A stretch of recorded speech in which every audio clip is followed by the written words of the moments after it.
수강생 여러분 안녕하세요. 암호학 두 번째 영상 시작하도록 하겠습니다. 지난 시간에 이어서 비트열 암호화 방식에 대해서 알아보도록 하죠.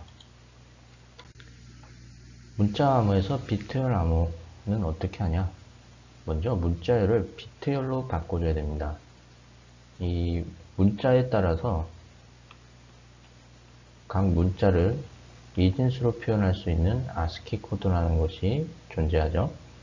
예를 들어서 아스키 문자 M은 10진수 109에 해당이 되고 이 109는 미진수 0110, 1101로 변경할 수가 있습니다.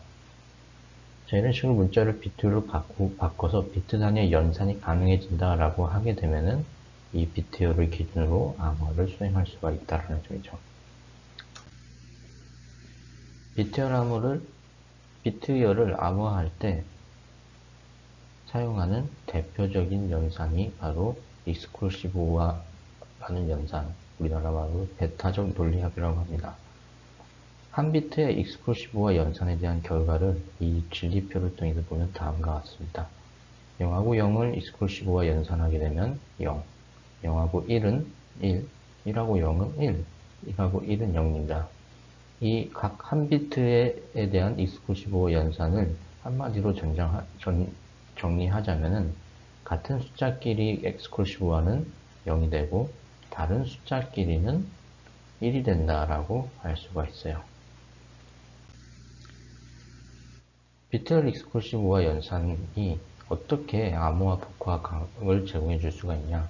가령 A가 평분이고 B가 키에 해당되는 값이다 라고 생각해 보도록 하죠. 자, A하고 B를 익스클루시브화 연산을 수행하게 되면은 이 결과가 이렇게 됩니다. 0하고 1은 다르니까 1, 1하고 0 다르니까 1, 여기 같으면 0, 같으면 0 이런 식으로 된다는 거죠. 그리고 키 값에 해당되는 B를 다시 익스클루시브화 연산하게 되면은 본래의 평문 A로 돌아오게 됩니다. 이것이 익스클루시브화 연산이 갖는 가장 중요한 암호화 복구에서 갖는 가장 중요한 특징이다라고 볼 수가 있어요. 즉, 같은 값을 두 번 연속해서 익스클루시브화 연산하게 되면은 원래의 값으로 돌아가는 특징이 이 익스클루시브화 연산에 존재한다라는 거죠. 마치 키값을 이용해서 암호화, 복호화를 진행하는 것과 같다라는 것을 의미해 줍니다. 익스클루시브화 연산은 그림을 마스크합니다. 특정 비트열 또는 패턴을 사용해서 다른 비트열의 일부 비트를 선택적으로 변경하거나 숨길 수가 있어요. 가령 그림 문자 D를 다음과 같이 비트맵으로 표현했다라고 해보죠. 여기서 0은 표시되지, 그래서 비어있는 색깔이 없는 부분은 0을 의미하고 색깔이 있는 부분은 1을 의미한다라고 가정해 보도록 할게요. 자, 그러면은 이렇게 그림 형태로 문자 D를 표현하는 것이 가능하죠. 이때 마스크 값을 이런 식으로 사용했다라고 보도록 할게요. 자, 그러면은 이 얘하고 그림 D하고 마스크 값을 익스클루시브화 연산 수행하게 되면은 다른 부분은 여기 색이 채워지고 같은 부분은 색이 안 채워지는 그런 결과를 얻을 수가 있습니다. 마스크된 그림을 보게 되면은 우리가 뭐하고 같다라고 볼 수가 있을까요? 마치 암호화된 문장하고 비교해 볼 수가 있습니다. 평문에 해당되는 이 그림은 우리가 보고서 해석할 수가 있어요. 근데 마스크 값하고 익스클루시브화 연산한 결과는 이것이 본래 무엇인지 해석할 수가 없다는 점이죠. 복호화 단계와 마찬가지로 이 암호화 알고리즘에서 복호화하는 경우와 마찬가지로 마스크 값을 다시 익스클루시브화 연산을 수행하게 되면은 본래 문자 D가 나타나는 것을 확인할 수가 있습니다. 익스클루시브화 연산을 이용해서 BTR 암호를 구현하는 방식 중에서 해독할 수 없는 암호라고 알려진 일회용 패드라는 방식이 있습니다. 일회용 패드는 정사 공격에서 키 공간을 모두 탐색하더라도 해독할 수 없는 암호고요. 왜 일회용 패드냐? 이 일회용 패드 BTR 암호 방식에서 사용되는 키는 오직 한 번만 사용해야 된다 라는 그런 특성을 갖고 있어요. 그런 제한 조건을 갖고 있습니다. 자, 일회용 패드 암호화는 매우 단순합니다. 평문과 랜덤한 비트열 간의 리스콜시 모함만을 취하는 단순한 암호예요. 예를 들어서 앞서 봤었던 미드나잇을 ASCII 코드로 부호화하고 이것을 랜덤한 키 배열인 이 비트열로 암호화한다라고 가정을 해보도록 하죠. 자, 암호화하게 되면은 이렇고 복구하게 되면은 익스클루시브와 연산 특성상 해당 키를 동일하게 사용한다라고 하게 되면 본래 평문을 얻을 수가 있겠죠. 자, 그런데 왜 이렇게 단순하게 연산을 수행하는 일회용 피드라는 알고리즘이 왜 전사 공격이 가능하지 않을까요? 전사 공격이 가능하지 않은 게 아니라 왜 해독이 가능하지 않을까요? 현실적인 시간 내에 해독이 곤란하다는 의미는 아닙니다. 키 공간 전체를 순식간에 계산할 수 있는 어떤 무한대의 계산력을 갖고 있는 컴퓨터로도 이 일회용 패드는 해독할 수 없습니다. 왜냐? 문자열이 복호화되었다 하더라도 그것이 올바른 평문인지 아닌지 판정할 수 없기 때문이에요. 무슨 말이냐? 앞서 말씀드렸다시피 키 자체가 랜덤한 비트열이 만들어집니다. 랜덤한 비트열이고요. 만약에 공격자가 암호문의 복호화 과정에서 모든 해독을 시도하다 보면은 세상에 존재하는 모든 가능한 64비트의 패턴이 등장하게 될 거예요. 그 중에 나타날 수 있는 문자열들의 일부를 보게 되면은 일단 이런 식으로 생각해 볼 수가 있습니다. A가 그냥 연속돼서 있는 거, A, B, C, D, E, F, G, H 어느 정도 규칙이 있죠. 순서대로 G가 반복된다. 이 중에서 의미 있는 영어 단어도 역시 나타날 수가 있습니다. 이 중에는 본래 진짜 평문이 미드나잇도 있을 수 있고 원나잇도 있을 수 있고 미스트리스도 있을 수가 있어요. 또한 무의미한 문자열도 있을 수 있습니다. 키 자체가 랜덤한 비트열을 갖고 있고 이 복화 전사 공격을 시도했을 때 가능한 모든 문자들이 등장할 수가 있기 때문에 결과적으로 어느 것이 올바른 평문인지 판단할 수가 없다라는 거죠. 또한 일회용 패드는 여러 가지 한계가 있습니다. 먼저 키 배송 문제가 있죠. 도청 때문에 이 키를 안전하게 보낼 수 있는 방법을 마련하기가 쉽지 않습니다. 그리고 키를 안전하게 보낼 수 있는 방법이 있다면은 평문 그 자체를 같은 방법으로 안전하게 보낼 수 있기 때문에 굳이 암호화가 필요하지 않다는 모순이 발생해요. 키 보존 문제도 있습니다. 키를 누출되지 않도록 안전하게 보존할 수 있는 방법이 있다. 그렇다라고 하게 되면은 평문 그 자체를 역시 안전하게 보존해 둘 수 있기 때문에 역시 암호화가 필요 없다는 모순이 발생합니다. 키 재이용 문제가 있어요. 디지털 시스템을 이용해가지고 디지털 시스템의 의사 난주 생성기를 이용해서 키를 재이용한다라고 하게 되면은 랜덤한 키들을 생성할 수 있지만은 결과적으로 의사 난주 생성기는 생성할 수 있는 랜덤한 수에 한계가 있습니다.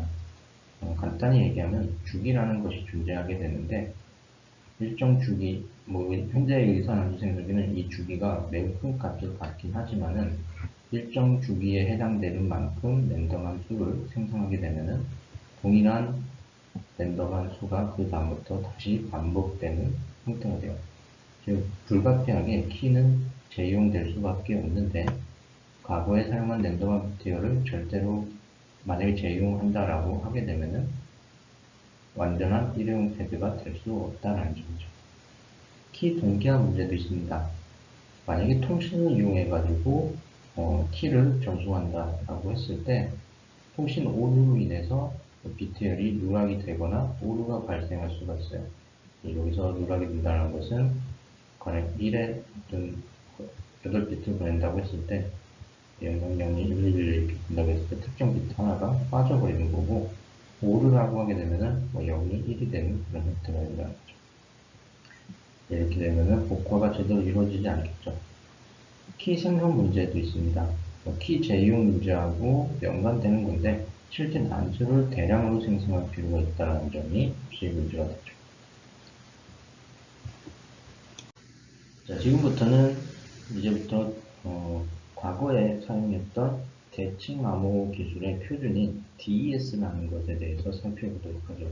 이 DES는 오늘날에서는 취약점이 발견됐기 때문에 사용되지 않지만 그 전까지는 이 DES를 사용해서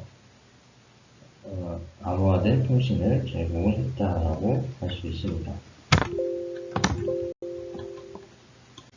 DES의 풀네임은 데이터 인크립션 스탠더드입니다. 데이터 암호화 표준 그 자체를 의미해주고요.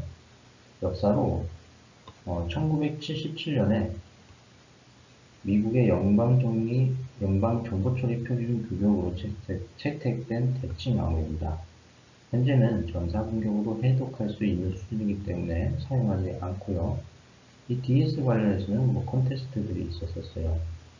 1997년, 이 1977년 DS가 만들어진 20년 후에 이 전사 공격 시대에서 DS의 암호를 해독하는 그런 콘테스트들이 있었고, 최초 있었고, 97년은 96일이 걸렸고, 98년은 41일, 98년 56시간 기준으로 크게 단축이 됐습니다.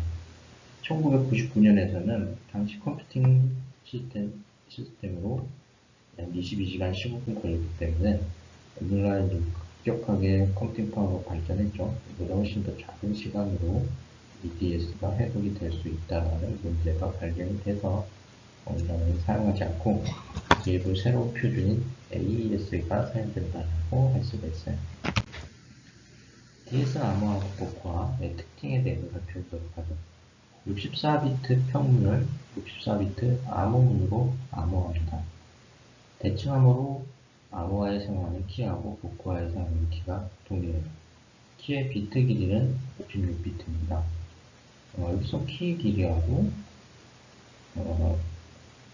평문 암호문 길이가 차이가 있는데 왜 그런지는 뒤에서 다시 한번 보도록 하죠. 얘를 이용해서 블락 암호를 만들어요. 블락 암호란 왜 필요하냐? 이 DS 같은 경우에 평문이 64비트고 암호문이 64비트다라고 했었죠. 자, 그러면은 메시지가 암호문을 수행해야 되는 평문 메시지가 64보다 길다라고 하면 어떻게 해야 될까요? 네, 64보다 길게 되면은 이 DES를 연속적으로 사용해서 즉 블락 단위로 사용해가지고 암호 알고리즘을 수행해야 될 필요가 있습니다. 그런 것을 이제 블락 암호라고 해요. 블락 단위로 처리를 하는 암호 알고리즘이고요. 긴 비트 길이 64비트보다 더 긴 비트 길이의 평문을 암호화하기 위해서 평문을 특정 크기의 블록으로 나누고 각각을 암호화하는 방법이다라고 할 수가 있습니다. DS가 기밀성을 제공해주는 핵심적인 기능을 하는 것이 DS 내부의 페이스텔 네트워크라는 구조예요. 페이스텔 구조, 페이스텔 암호, DS 외에 다른 블록 암호로도 채용이 되고요. 여러 개의 라운드로 구성되어 있습니다. DS의 경우에서는 이 페이스텔 네트워크가 총 16개 라운드로 구성되어 있어요. 뒤에서 불 꺼지면은 이 페이스텔 네트워크가 하는 역할은 키와 암호문과의 관계 해석을 어렵게 만들고 암호문과 평문과의 연관성을 역시 해석하기 어렵게 만들기 위해서 이 평문 그리고 중간중간 생성되는 암호문들을 마구마구 뒤섞는 기능을 해줍니다. 이것을 혼돈과 확산이라는 용어로 불러지게 돼요. 이 패스트 네트워크의 특징은 원하는 만큼 라운드수를 증가시킬 수가 있어요. 라운드수가 증가하면 증가할수록 이 혼돈과 확산 효과는 점차 증대될 거고요. 다만 이 처리해야 되는 것들이 많기 때문에 속도는 느려질 수가 있습니다. 그 적당한 수의 라운드를 결정해줘야 되죠. 라운드 함수 f에 라운드 함수에는 또 f라고 불려지는 특정 함수가 사용될 수가 있어요.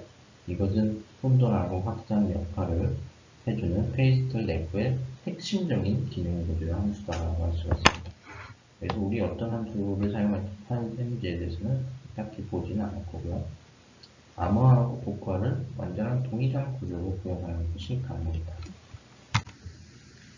테스트 네트워크의 1라운드는 다음과 같아요. 여기 입력 64비트짜리 블록이 있다라고 했을 때 32비트로 각각 왼쪽과 오른쪽으로 분리를 해줍니다. 이 중에서 32비트짜리 블록은 그대로 내려와서 아무런 처리를, 오른쪽 32비트는 아무런 처리를 하지 않고 그대로 불러오게 되고요. 여기서 서브키 K1이 만들어져요. 이 서브키는 앞서 봤던 54비트짜리 DES의 키 값을 기준으로 해서 생성되는 키입니다. 자, 그래서 F 라운드 함수의 입력 값으로 사용되고요. 이 라운드 함수의 두 번째 입력 값으로 이 오른쪽 32비트 블록이 사용이 돼요. 그리고 이 라운드 함수의 출력 값과 왼쪽 32비트짜리 블록을 exclusive와 연산해서 왼쪽, 오른쪽 각각 붙여놓은 것이 페이스텔 네트워크의 첫 번째 라운드의 결과값에 해당이 됩니다. 수식으로 표현하면 다음과 같아요. 왼쪽 32비트하고 라운드 함수 f의 결과값, 이때 입력값으로 k1 값과 서브키 k1과 오른쪽 32비트를 사용했다. 그리고 오른쪽 32비트짜리 비트 블록을 하고 콘캐트네이션, 합체하는 연결을 하는 형태로 출력이 만들어진다는 거죠. 이 페이스텔 네트워크가 3개의 라운드가 있는 경우를 보도록 하죠. 자, 여기까지는 앞서 봤던 첫 라운드는 동일하죠. 에러는 이 L하고 F 함수의 결과값을 exclusive와 연산한 결과고, R은 이렇게 됩니다. 그대로 내려오게 돼서 R이라고 하죠. 그대로 내려서 R으로 지도를 하도록 할게요. 자, 그리고 앞서 라운드가 하나일 때와 라운드가 여러 개일 때의 차이점은 다음 라운드로 넘어갈 때 라운드가 종료되는 라운드가 아니다, 라운드가 종료되지 않고 다음 라운드로 넘어간다라고 하게 되면은 L과 R의 위치를 변경합니다. 즉, 두 번째 라운드에서의 왼쪽 비트 L2는 첫 번째 라운드의 오른쪽 비트 R1이 되고요. 두 번째 라운드에서 오른쪽 비트 블럭 R2는 첫 번째 라운드에서 왼쪽 비트 블럭 L1이 됩니다. 이것이 그리고 반복이 돼요. L2는 FK R2가 되고 R2가 내려오고 역시 세 번째 라운드로 넘어가면서 L과 R의 위치가 변경이 됩니다.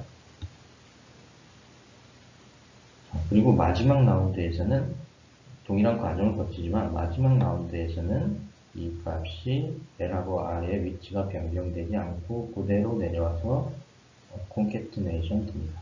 교환하지 않아요. 만약에 동일한 서브키를 이용해서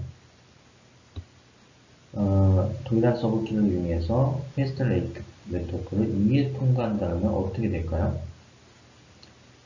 자, 여기까지는 첫 번째 라운드 L1하고 LFK1 R이 되고 첫 번째 라운드에서 R비트는 R이 됩니다. 여기서 교환을 하지 않고 그대로 내려와서 동일한 서브키로 페이스텔 네트워크 단계를 겹치게 되면은 L1F1K1 R이 2단계에서 L1F1K1 R이 되는데, 자, 여기서 L1이 얘죠. L2K1 R1 exclusive와 FK1 R은 즉, 두 동일한 입력 함수에 대한 동일한 F 함수에 대한 결과를 두 번 연속해서 exclusive 연산 꼴이 되기 때문에 본래의 L 비트가 되게 된다는 점이죠.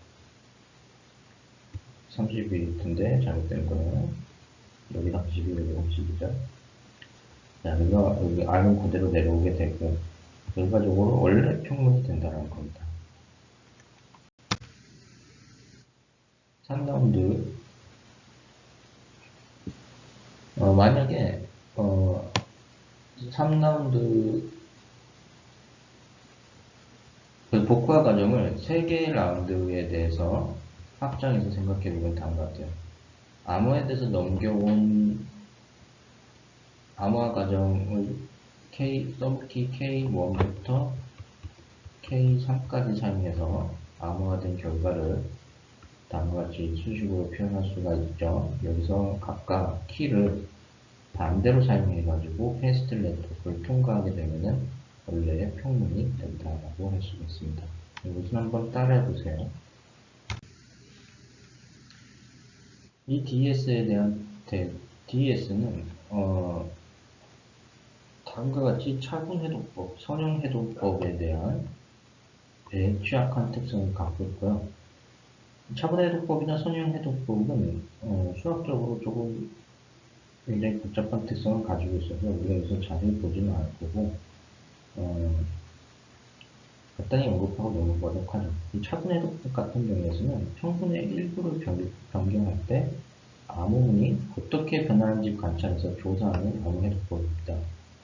네, 그래서 차분해독법에 대한 사전 자문으로 평문하고 암호문의 쌍을 대량으로 수집해야 되는 그런 필요가 있어요. 선형해독법 같은 경우에서는 평문과 암호문 비트를 몇 개 정도 익스클루시브화해서 0이 되는 확률을 조사하는 암호해독법입니다. 굉장히 조금 이해하기가 좀 어려워요. 이 정도만 알고 넘어가도록 하죠. 전제 조건으로 선택 평문 공격이 가능합니다. 암호해독자가 임의로 만든 평문을 암호화하는 것이 가능해야 이러한 공격이 가능하다는 거죠.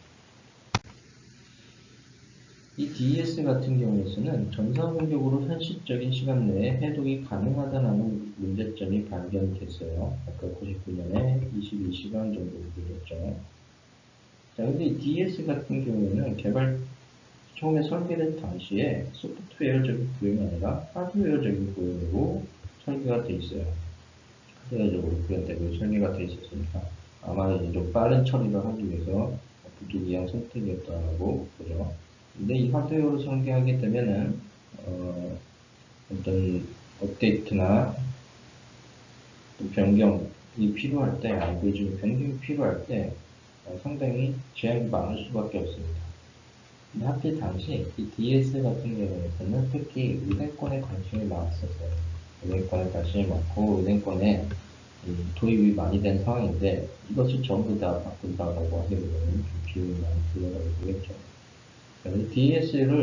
기존 DS를 사용할 수 없고 DS를 강력하게 하드웨어적인 제약을 해소하면서 강력하게 만들 필요가 있었었는데 그 중에 하나가 DS를 3단으로 연속적으로 사용해서 키의 길이가 길어지는 효과를 얻는 방식을 취했다고 할 수가 있습니다. 이것을 트리플 DS라고 합니다.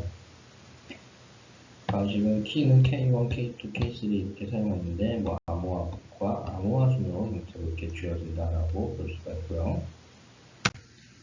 트리플 DS 복화할 때는 암호화의 역수입니다. 키 값을 K3, K2, K1 값으로 사용하고 이번엔 복화, 암호화, 복화 형태로 시행한다라고 할 수가 있습니다. 트리플 DS를 DS로도 사용할 수가 있어요. 왜 그러냐면 비슷한 이유입니다. 트리플 DS를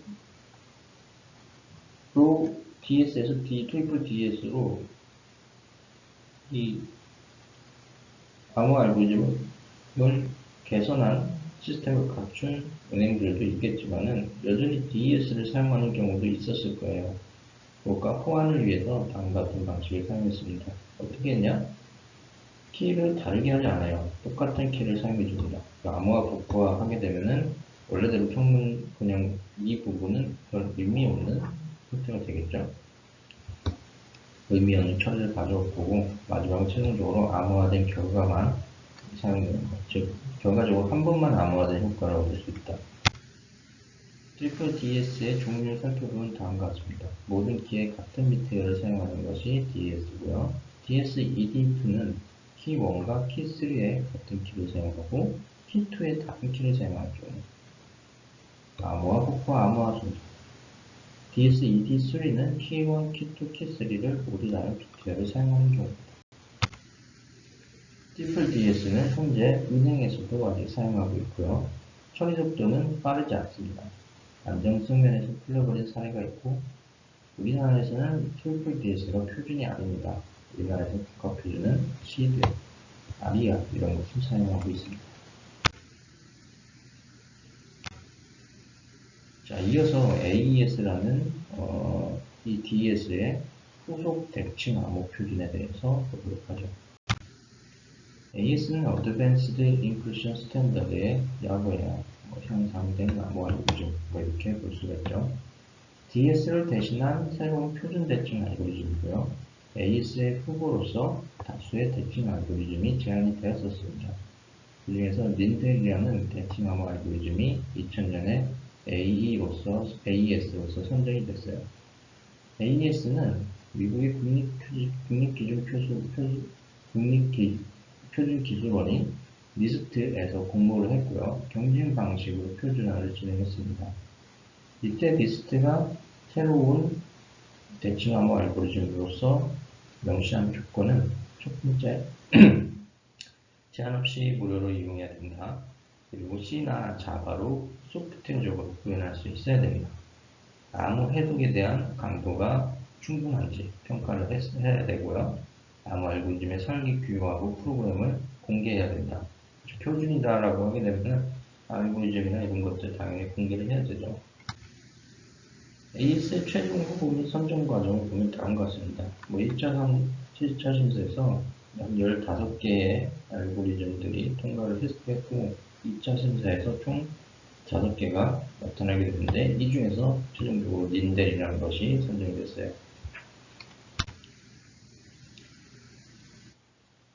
린델은 왜 린델이 설계되냐? 기존의 DES와 일단 구조 자체가 달랐습니다. 그리고 당시 DES가 취약하다라는 것이 알려진 상황이었죠. 만약에 새로운 대칭 암호 알고리즘에 대한 표준이 기존 DES와 구조적으로 비슷하다라고 하게 되면은 이것을 DES에서 발견된 취약점을 근거로 AES의 취약점을 발견할 수 있는 그런 기회가 제공이 될 수도 있겠죠. 그런 면을 생각하면은 AES하고 DES가 완전히 다른 구조로 갖는 것이 훨씬 더 유리할 수 있습니다.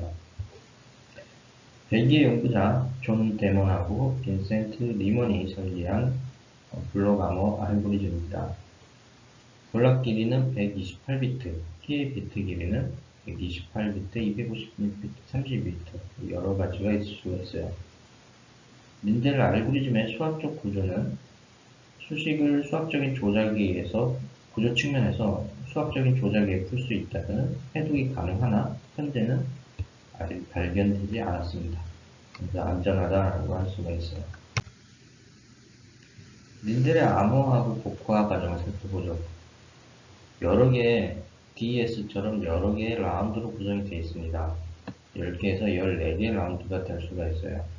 SPN이라는 구조를 가져 Substitution Permutation Network인데 이게 치환하고 대체 및 치환이 계속해서 반복되는 구조다라고 할 수가 있습니다. 왜 대체 치환이 반복되냐? 페이스트 네트 구조의 목적하고 동일해요. 키와 평문가의 관계, 키와 암호문과의 관계, 암호문과의 평문가의 관계, 즉 확산과 혼돈의 효과를 더 강력하게 주기 위한 방식이라고 볼 수가 있죠. 자, 이 스팸 구조에서는 다음과 같이 4개의 취향하고 4개의 단계를 갖습니다. 서브바이트, 시프트로우, 비스컬럼, 헤드라운드 키라는 단계를 거치게 됩니다. 서브바이트는 다음과 같아요. 어떤 이 S박스라는 취향표가 존재하게 돼요. 자, 이 X박스에 따라가지고 이런 데이터를 평균이나 암무 중간중간의 데이터들을 이 X 취향표에 따라가지고 특정 값으로 변환하는 거죠. Shift Row는 행을 이동하는 겁니다. 데이터 구조가 이렇다. B1, B2, B3, B4를 특정 행에 대해서 이동시키고 밀려나가는 것은 다시 오른쪽으로 배치한다. 행으로 이동하기도 하지만 열로도 이동을 발생시킵니다. 여기서 어떤 이 특정 열을 섞기 위해서 여기에 행렬 기준이 되는 행렬이 들어가게 되고, 이 기준에 따라 가지고 이 특정 행렬에 대한 값들이 다른 위치로 바뀐다. 그래서 성능 효과를 얻는다라고 볼 수가 있습니다. 애드라운드 키는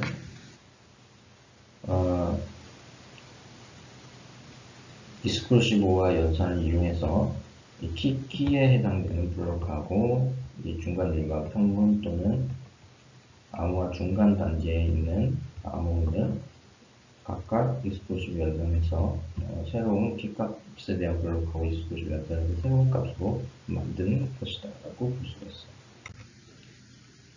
복화 과정은 이 인버스 믹스 컬럼을 먼저 수행해 줍니다. 역행렬을 계산하는 그 앞서 믹스 컬럼 했을 때 사용되는 행렬하고 역행렬에 역행렬에 해당되는 행렬을 이용해서 본래 값을 돌리기 위함이다라고 보시면 돼요. 인버스 시프트로 아까는 왼쪽으로 이동했는데 이번에는 오른쪽으로 이동시킵니다. 그러면 원래대로 돌아오겠죠. 인버스 오브 라이트, 여기 X박스라는 취향표, 대체표가 있는데 이 대체표의 역대체표를 이용해가지고 원래 값으로 역시 돌려줍니다. 자, 지금까지 DS, AES와 같은 대칭 암호에 대해서 알아봤고, 모쪼록 한 학기 동안 고생 많으셨고, 시험 때 뵙도록 하겠습니다. 감사합니다.